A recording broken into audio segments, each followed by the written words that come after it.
Hi all. तो इस नए वीडियो में जो हम लोग टॉपिक सीखेंगे दैट इज हिस्टोग्राम। तो हम लोग हिस्टोग्राम के बारे में पढ़ेंगे इस वीडियो में। सो लेट्स सी कि हिस्टोग्राम क्या होता है ना, इसका यूज़ क्या है। ठीक है ना, आपको इसकी बेसिक नॉलेज होनी चाहिए। आई डोंट थिंक इसके ज़्यादा सवाल आपके एग्जाम में आएंगे, बट इट इज़ बेटर कि आपके पास ना एक इसकी बेसिक नॉलेज हो। ठीक है, तो हमने इससे पहले चैप्टर में पढ़ा था कि जो बार ग्राफ्स होते हैं उसमें, ठीक है, जो आपका डेटा होता है वो कैटेगोरिकल डेटा होता है। ठीक है ना, कैटेगोरिकल डेटा मतलब कोई कैटेगरी, जैसे male female yellow blue colour है ना, या मे बी जैसे कि हम कंट्री के हिसाब से डिवाइड करते हैं ना, तो एक तरीके से डिवीजन का कोई पैरामीटर। ठीक है, बट जो हिस्टोग्राम होता है उसमें क्वांटिटेटिव डेटा होता है। क्वांटिटेटिव मतलब डेटा क्वांटिटी, क्वांटिटेटिव है ना, क्वांटिटी डेटा। अगर आप थोड़ा सा ना याद करने की प्रोस्पेक्टिव सोचे तो क्वांटिटी वाला डेटा इसमें होता है। ठीक है, उसी को जब आप विजुअली रिप्रेजेंट करते हो दैट इज ए हिस्टोग्राम। सो अगर आप वैसे देखोगे तो it's more like a bar graph only, but it is representing a quantitative data, hence we call it as a histogram. Also, as you can see, there is no gap. Okay, here there is no gap.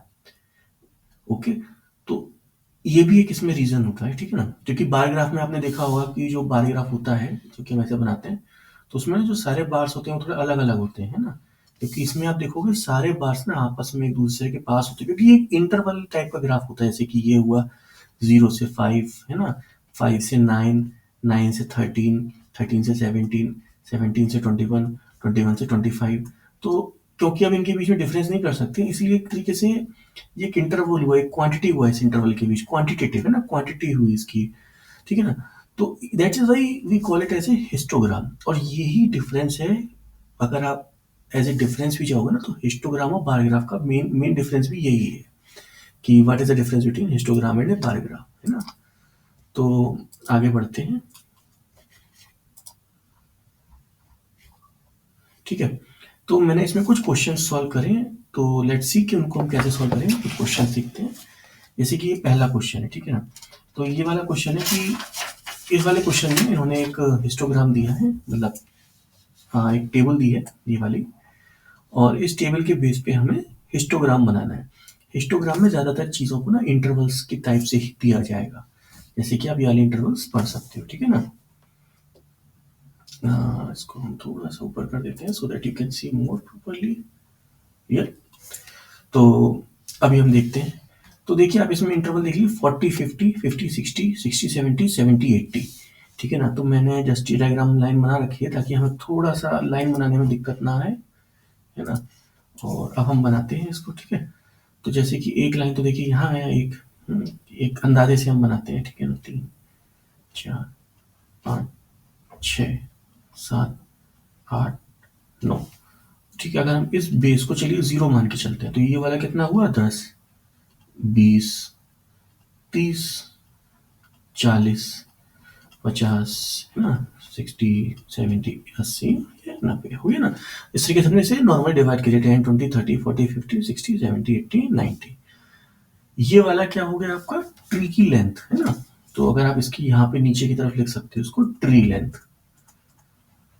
ठीक है ना, इधर क्या आ गया, ये आएंगे आपके इधर पे नंबर ऑफ ट्रीज। ठीक है ना, अभी नंबर ऑफ ट्रीज आप देख सकते हो मैक्सिमम 8 है, तो हम थोड़ा डिवाइड कर देते हैं, 2 3 4 5 6 7 8।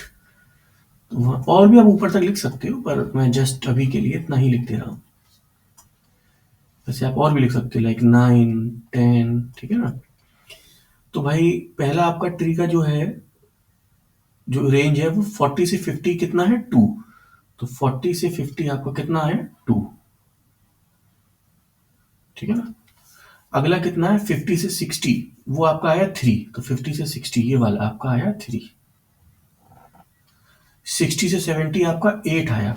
ठीक है ना, तो आई थिंक आपका तकरीबन, अगर आप स्केल से ही प्रॉपर बनाना है ना, तो ये यहाँ तक आया। फिर 70 से 80 आपका कितना आया, 2 अगेन। तो देखिए ये एक ग्राफ बना, इनके बीच में स्पेस क्यों नहीं है, क्योंकि नीचे की जो रेंज है वो अकॉर्डिंगली थी, है ना।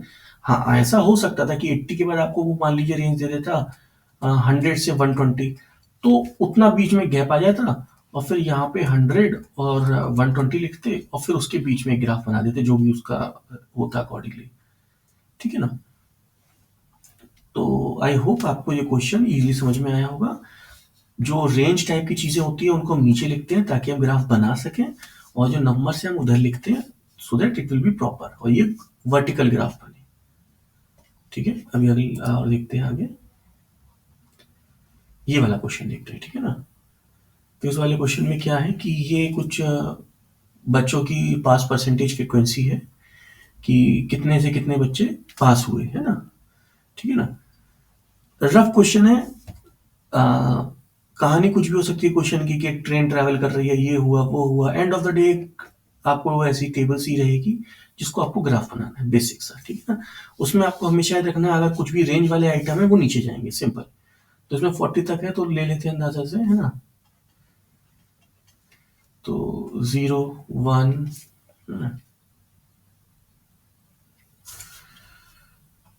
2 10 सॉरी 20 30 40 50 एंड 60।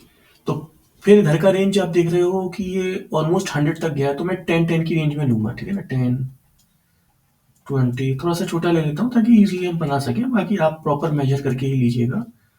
40 50 60 70 80 90 100। ठीक है, तो अभी जैसे पहला वाला आप देख रहे हो 75 वो तकरीबन यहाँ आया है ना, तो ये वाला आपका आप देख सकते हो ये वाला डायग्राम आपका यहाँ तक आएगा। ठीक है ना?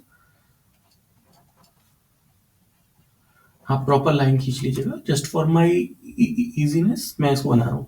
एंड आई थिंक ये वाला मैंने थोड़ा गलत बनाया क्योंकि ये 0 से 10 है, राइट? तो अभी इसको फिर से हम करेक्ट करेंगे। ठीक है,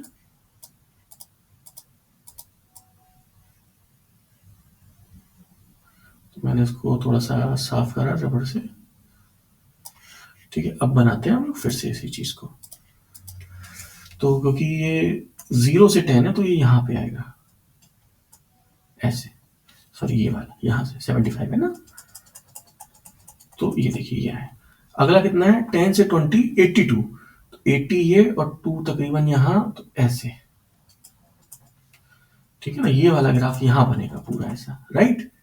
अभी 20 से 30 कितना है? 65, तो 60 ये गया तो ये यहाँ पे आया,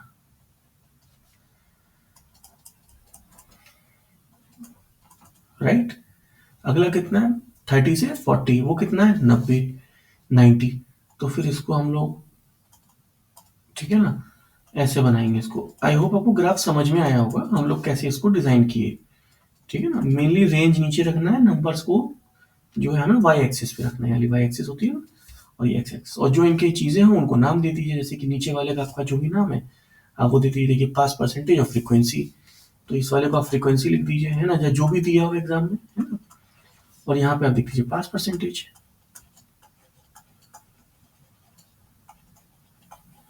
एंड ग्राफ इज डन। ठीक है ना?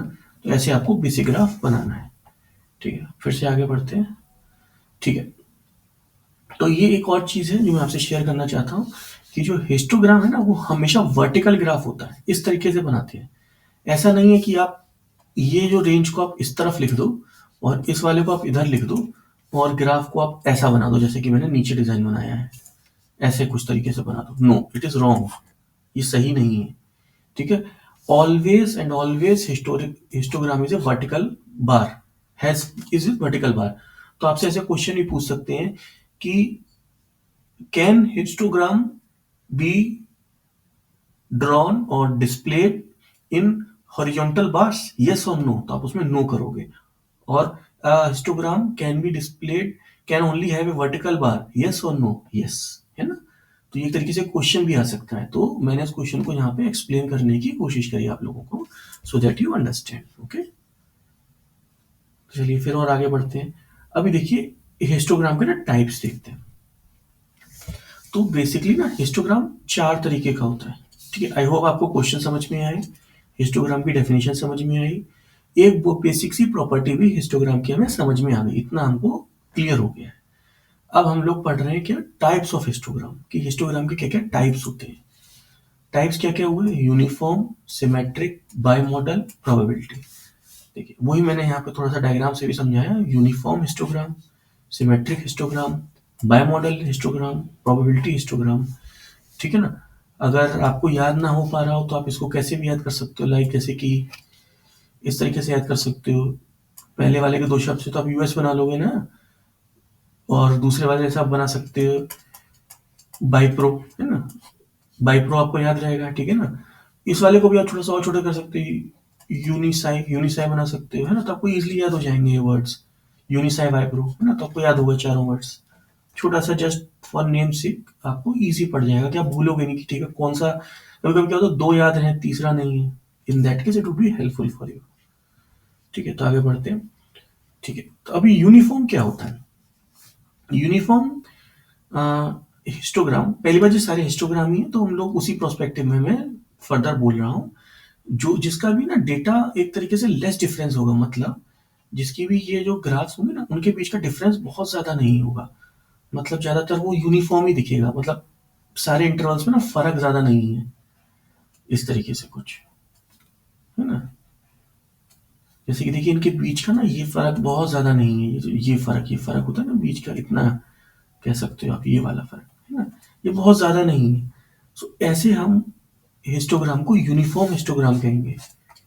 ठीक है, चलिए यूनिफॉर्म समझ में आया। अगला क्या होता है, बायमॉडल। बायमॉडल क्या होता है कि वो हिस्टोग्राम जिसमें सिर्फ दो ही बार ना पीक टच किया हो, जैसे कि वहां एक पीक ये हुआ और दूसरा पीक ये हुआ और बाकी कोई पीक टच ना हुआ, तो ऐसे चीज को हम क्या कहेंगे, बाय मॉडल। बाय माने टू, तो दो बार पीक टच हुआ तो बाय मॉडल हिस्टोग्राम, याद रखिएगा, है ना। डेफिनेशन भी आप लिख सकते हो, histogram which has two peaks is known as bimodal histogram. ठीक है, आगे आते हैं। सिमेट्रिक हिस्टोग्राम क्या होता है आपका, है ना। अभी सिमेट्रिक हिस्टोग्राम क्या होता है कि एक तरीके से बेल कर्व क्या होती है, तो सबसे पहले बेल कैसी होती है दिखने में, अगर आपने देखा होगा तो बेल ऐसी दिखती है, राइट, ऐसी बेल होती है ना। तो ये वाला जो कर्व है इसी को हम लोग बेल कर्व बोलते हैं, ठीक है। तो कोई भी जो बेल कर्व को फॉलो करता है या लगभग बेल कर्व जैसा दिखता है, we call it as a symmetric graph. जैसे देखिए आप इस वाले को देखिएगा,